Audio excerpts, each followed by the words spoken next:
इस जमाने में दम नहीं। माई कसम, हम किसी से कम नहीं। ये जमाना हमसे है, हम जमाने से।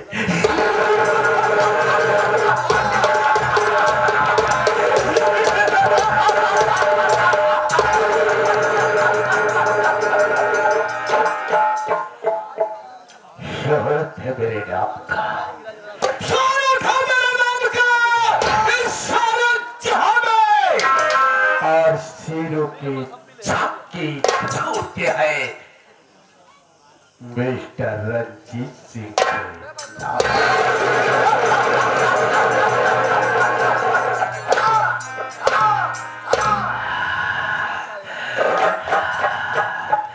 झूठ बोलो तो काला कौवा काटे नहीं बल्कि काला कौवा। इस रंजीत सिंह की ज्वाला से माई कसम इंसान ही नहीं भगवान भी कांपा करते।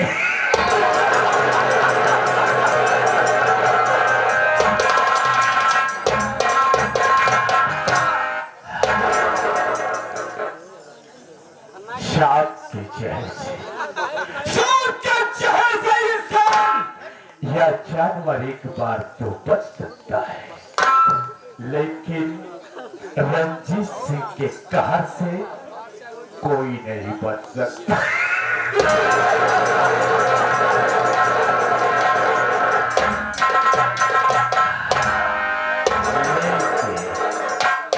लेकिन इतना होते हुए आज मैं ये क्या देख रहा हूं कि मेरे इस ऑफिस में एक नहीं बल्कि 3 नौकर हैं। एक का नाम धन्यवाद है और दूसरे का नाम अजय कुमार फर्स्ट है और तीसरे का नाम अजय कुमार सेकंड।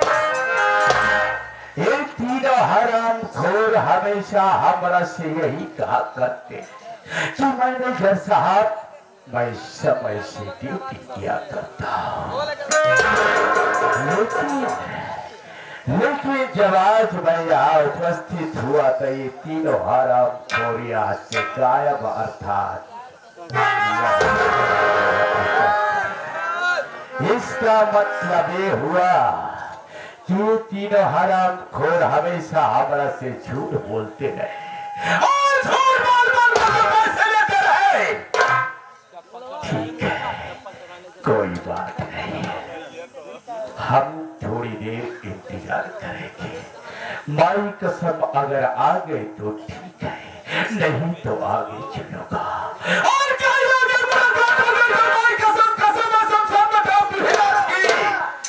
आज तीनों को वो सजा दूंगा कि जिंदगी में से गुस्ताखी ना।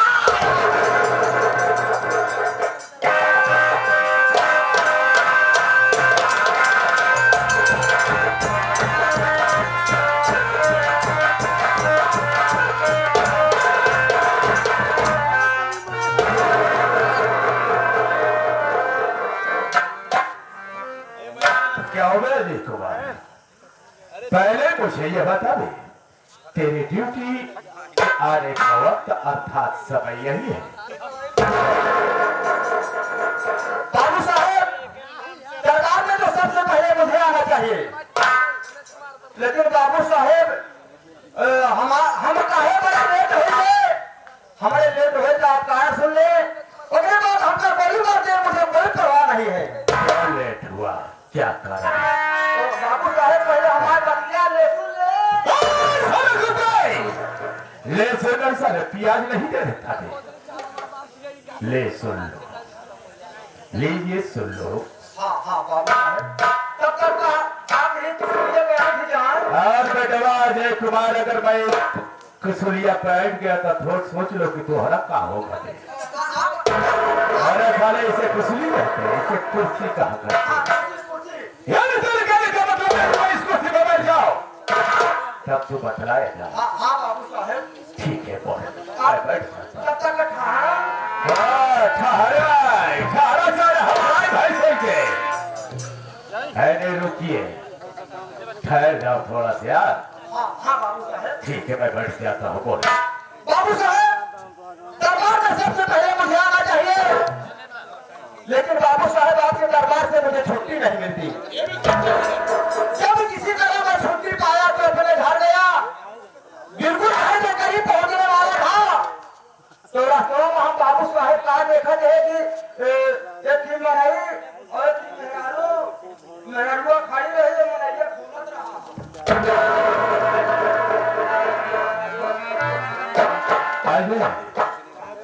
शब्द बोलने से पहले सोच लिया करके। ये बता दे कि आखिर वो आदमी खोल क्या रहा था। अबे मैं दूसरा नहीं समझ, तेरे कहने का मतलब क्या है? हमारी साबुनदानी खराब है तो आसान है, समझदारी भी। बाबू साहब बिल्कुल धारा के करीब से पहुंचे वाला है अपना। अच्छा तो एक जने का जब धान झुला रहा और मलैया खड़ा रहा है। अच्छा और मेरा रुपा खाई रही, मलैया कुछ देरी खड़ा हो गया। अच्छा तो जब पनिया गाड़ गया तो मलैया का खोला है।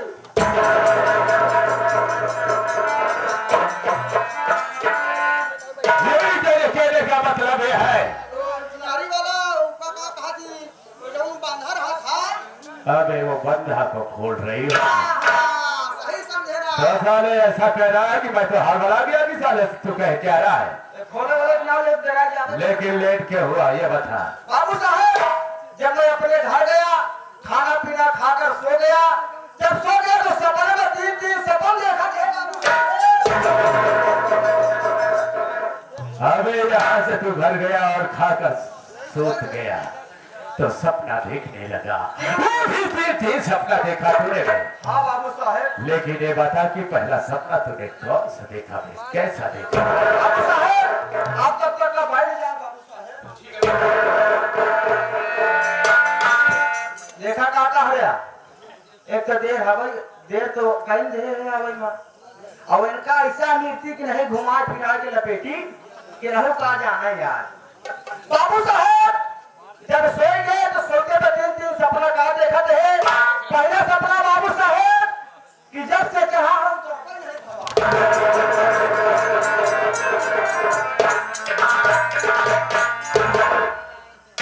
ये साला बड़ा अजीब सपना देखा। बाबू साहब जब से चढ़ा तब से उतरा नहीं। लेकिन तूने दूसरा सपना कौन सा देखा? बोल। बाबू साहब पहला सपना कहा देखे कि जब से चढ़ा उतरा नहीं। दूसरा सपना कहा देखा थे बाबू साहब। दूसरा सपना कहा देखा है कि जब से दूसरा निकल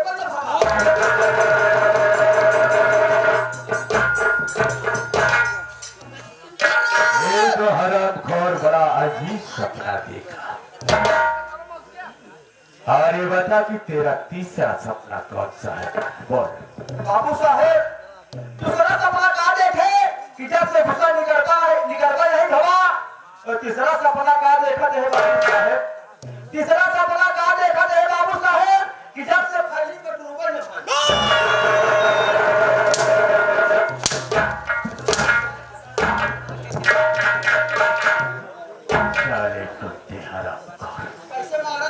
अगर साले तू इसी तरीका से बोलता रहा तो हम तोरा शरीर के एक चमड़िया उधार के रखते थे। पहले मुझे ये बता दे, अगर आखिर आज तूने इस तीनों शब्दों का मतलब नहीं बताया बेटवा तो सोच ले कि रंजीत सिंह तोरा साथ क्या कर सकता। बाबू साहब और आप तो डराए गए। अबे डरने की बात ही है। तेरा सपना ऐसा है कि मेरे कुछ समझ में नहीं आ रहा है। बोल।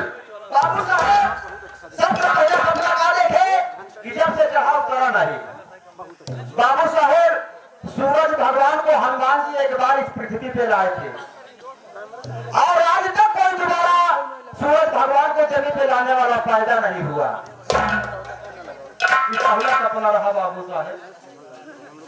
ये तो बिल्कुल सत्य है। बता दिया। लेकिन तेरा दूसरा सपना तो बड़ा अजीब है।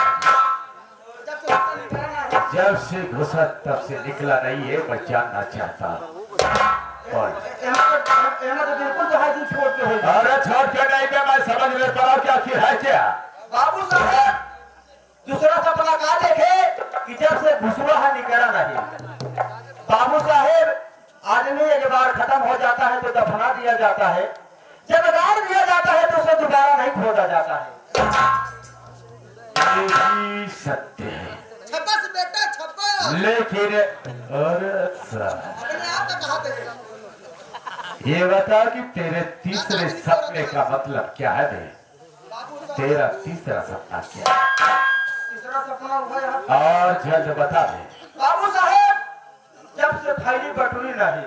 अरे बताएगा साले की बस। बाबू साहेब ये पृथ्वी जब से फैल गई है आज तक इसका कोई पता नहीं चला कि ये कहाँ तक फैली हुई है। वाह बेटा वाह, शाबाश, बाबू साहब गोड़ा गिन लेते हैं। बड़ा समझदार है। मैं तो सोचा कि तू अनपढ़ गवार है बे, लेकिन आज से मैं समझ गया कि अजय कुमार तू बड़ा होशियार है बे। पक्का सियार है। हाँ, सियार नहीं, लखड़ी नहीं है बे, होशियार चतुर है। सियार है बाबू साहेब। लेकिन अजय कुमार, बाबू साहेब ये मत सोच कि तेरे इन बातों में आकर आज हम तोरा के माफ कर देगा। एक फेरी जाए गया बाबू क्या साहब। जाने दूं मैं, यह गलती आज से ऐसी ना कर। गलती का नाम पहले में। हाँ मैं तुझे क्षमा जरूर करूंगा, माफ जरूर करूंगा, लेकिन एक छोटी सी सजा दूंगा मैं। सजा यह है कि उपस्थित सभी जनता जनार्दन के सामने हमारा इंट्रोडक्शन अर्थात हमारा परिचय दे दे, बस हम तोरा के माफ कर देगा। बस इतना ही। बाबू साहब मैं आपके यहाँ नौकरी करता हूँ तो मेरा परिवार चलता है।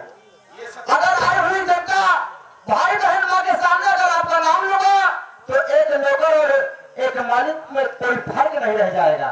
मैं ये उचित समझूंगा कि आप अपना परिचय अपने मुखार बिंद से स्वयं।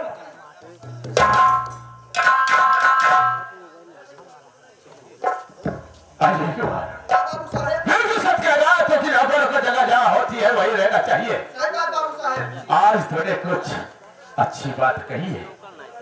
ये नहीं कहने का मतलब है कि उपस्थित सभी जनता जनार्दन को मैं अपना इंट्रोडक्शन अर्थात अपना परिचय स्वयं दे दूं, ये चाहता है ना? हाँ बाबू तो साहब ठीक है, ऐसा कर, तू बैठ जा, मैं अपना परिचय स्वयं दे देता हूँ। बैठ जाइए। बैठ जा। बाबू साहब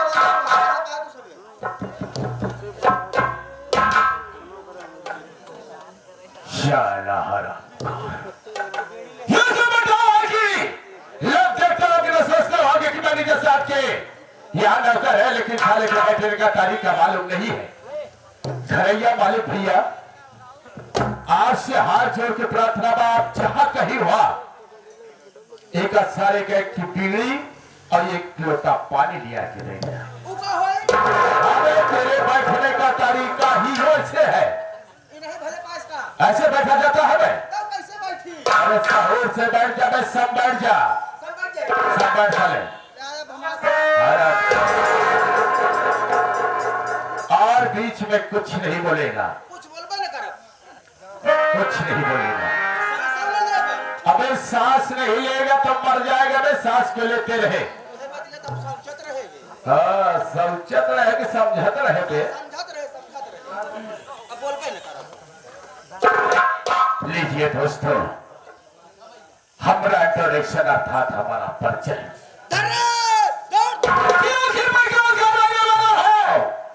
और मेरा क्या नाम है और साथ साथ हमारा क्या दोस्तों, मेरा नाम ठाकुर रंजीत, ठाकुर रंजीत। दोस्तों मेरे परिवार में मैं सिर्फ दो ही सदस्य हूं, जिसमें कि एक मैं और एक मेरी बेटी गीता है।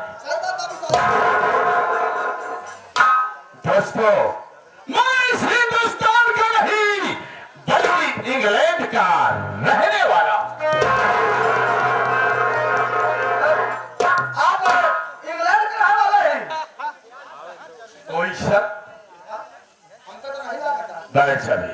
ये पार्टी का नाम तो साले कुत्ते! आप सब हैरत में पड़ गए होंगे और सोचने लगे होंगे हिंदुस्तान का नहीं तो इस हिंदुस्तान में कैसे। कहानी को समझिए, समय की बात है दोस्तों। एक दिन मैं अपने कमरे में बैठकर टेलीविजन अर्थात टीवी को देख रहा था। टेलीविजन पर समाचार अर्थात न्यूज आ रहा था। समाचार ये आ रहा था कि हिंदुस्तान सोने की चिड़िया, हिंदुस्तान सोने की।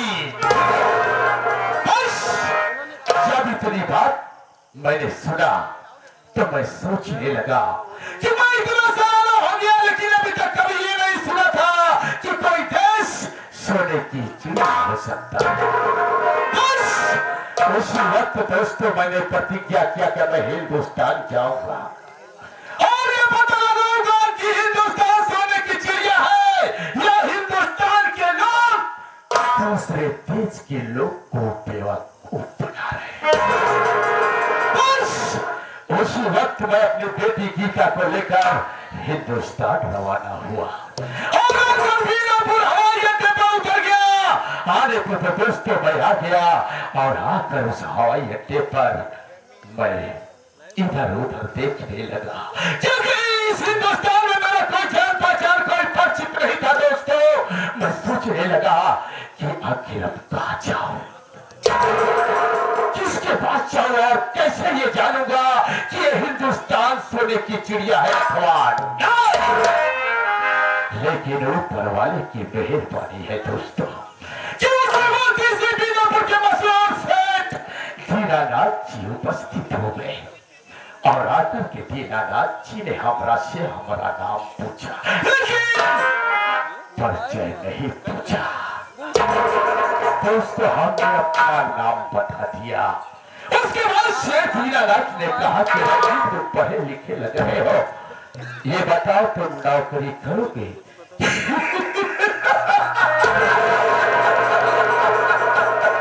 दोस्तों जब मैं नौकरी का नाम सुना तो मन में खुशहाल हो गया कि अच्छा मौका है, क्यों ना नौकरी कर लो, क्योंकि नौकरी कर लूंगा तो पैसे मिलेंगे, यहाँ तक कि रहने का ठिकाना मिलेगा, समय समय से भोजन मिलेगा और जब कुछ वक्त मिलेगा तो घूम के ये देखने को मिलेगा कि हिंदुस्तान सोने की चिड़िया है अर्थात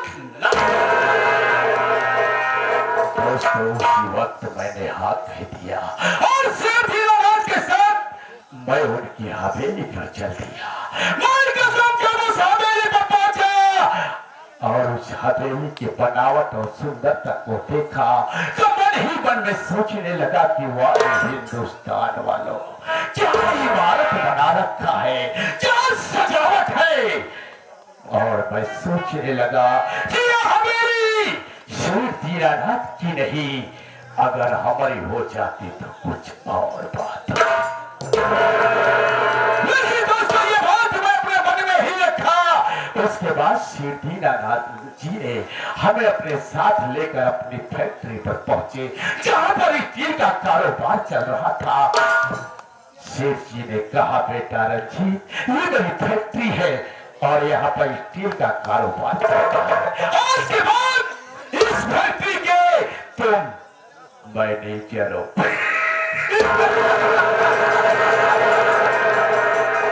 भाई कसम जब मैं उस फैक्ट्री का मैनेजर बन गया और उसका लेन देन प्रारंभ किया, पैसे का आवागमन देखा तो हमरा के लालच और बढ़ गई और मैं सोचने लगा कि ये फैक्ट्री सिर्फ दीनानाथ की नहीं, अगर हमारी हो जाती तो कुछ और बात। लेकिन इस वक्त ये फैक्ट्री हमें मिलेगी कैसे, और ये बात मैं चाहे नहीं होने देता हूँ। सेठ के सामने दिखाने के लिए मेहनत से लगन से काम करता हूँ, लेकिन हमेशा हमारी यही चाहत है कि वो हवेली और ये फैक्ट्री हमारी हो जाए।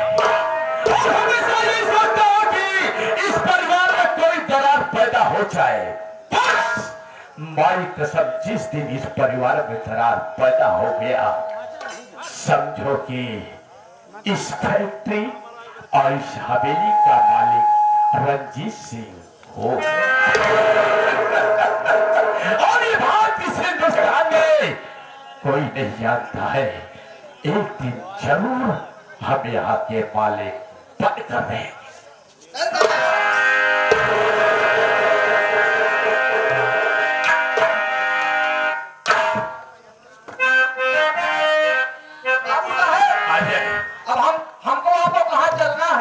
सुन मेरी बात को, तुझे शेर जी की यहाँ नौकरी करते हुए तो काफी दिन हो गया होगा। बिल्कुल सही बात। लेकिन आज तक ये बता कि तूने मकान बनाया कि नहीं है? कहाँ बनाया बाबू साहब? कहने का मतलब यह है कि अभी तक तू झोपड़ियों में गुजर बसर कर रहा है। और आप जानते हैं। और तेरे बच्चे ये बता रहे किसी अच्छे स्कूल में एडमिशन लिए अर्थात नहीं में। बाबू साहब ने कहा नहीं करा। क्या हमारे लड़का बच्चा अच्छे स्कूल में पढ़ा कहाँ है? कौन से विद्यालय में? किताब काफी रहा जी रहा मगर काफी पहले लेके भागा था।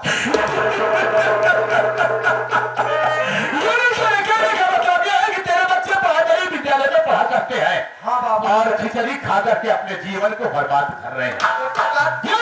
तू मेरा साथ देगा? लेकिन माल पानी कुछ मिले। अबे घबरा नहीं, तुझे माल कर दूंगा। ये वादा करता हूं मैं कि अगर तू हमारे कहे रास्ते पर चला, जैसा मैं कहूंगा अगर तुमने किया तो भाई कसम, जिस दिन मैं यहाँ का सेठ बन जाऊंगा उसी दिन तुझे मैनेजर बना दूंगा।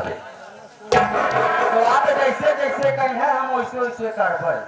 चले जरा। बिल्कुल बाबू साहेब। ऐसा कर और शेर दीनानाथ जी के पास, क्योंकि शेर दीनानाथ जी हमारी राह को देखते होंगे, क्योंकि वो हमारा तो बहुत प्यार करते हैं। पहुंच लग जाते तब तक वो भोजन का एक निवाला नहीं खाया करते। बिल्कुल सही बात। दोस्तों बस इसी प्रकार से शांति बना के रखिए, माई कसम आनंद बहुत आएगा। लेकिन चलते चलते इस हिंदुस्तान की भाषा में एक नगमा छोड़ के जा रहा हूं।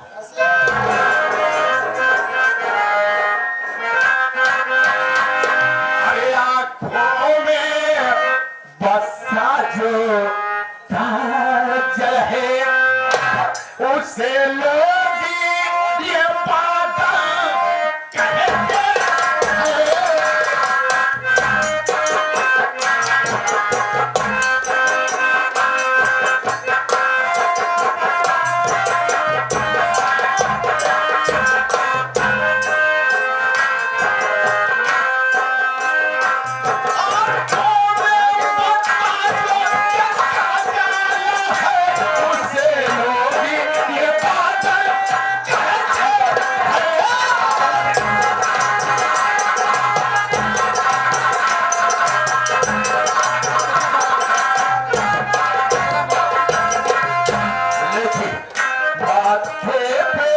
लगी है